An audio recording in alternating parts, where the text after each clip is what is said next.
kuyintando yakhe umdali ukuthi si-ignore effects sithi ngoba sibelieve into ethile. La e-revelation sidila ngama-facts ne-belief.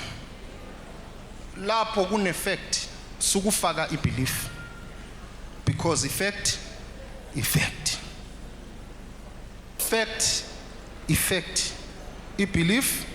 i-belief sukuthi ngibeliever kodwa effect ithi kunje wena uthi mina ngibeliever. I-belief akumelanga iphikisane ne-fact. Kaloku i-fact injalo, ngi-right noba ngirongo na. I-belief ayo fact, i-belief yinto okholelwa kuyo.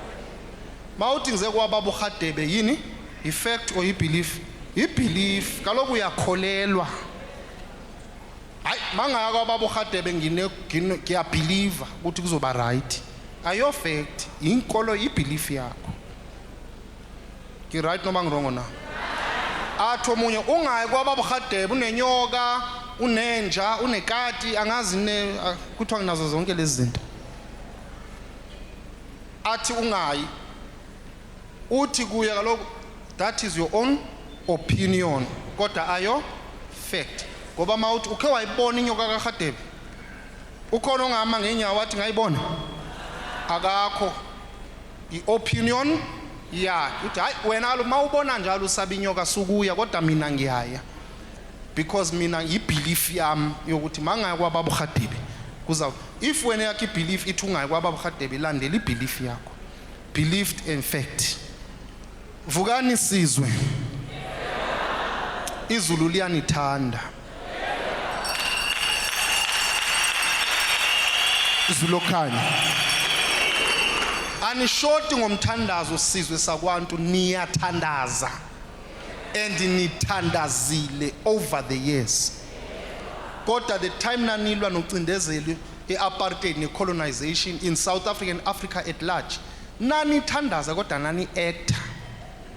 Apartheid zangiphele kuphela kathi hayi amakholwa athandazile apartheid iphela, nama nalwa yaphela incindezelo. Ngi-right?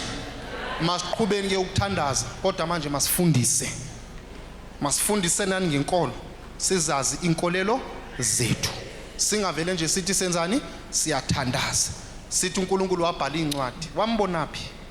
God is not an author of any human book. God is the author of the spirit. Umoya osehlelayo usuka kuye umoya osehlelayo. Zule mangaliso uwo lo moya esihola esikhokhela ngawo. God is the author of the spirit. Kodwa uNkulunkulu azange abhale incwadi ephathwa yizandla zomuntu.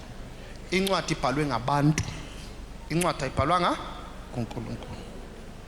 Khona kokufundile ungathi kababa uRadebe sifike sathandazelwa, uthi baba uRadebe sifike safunda and then sathandazela.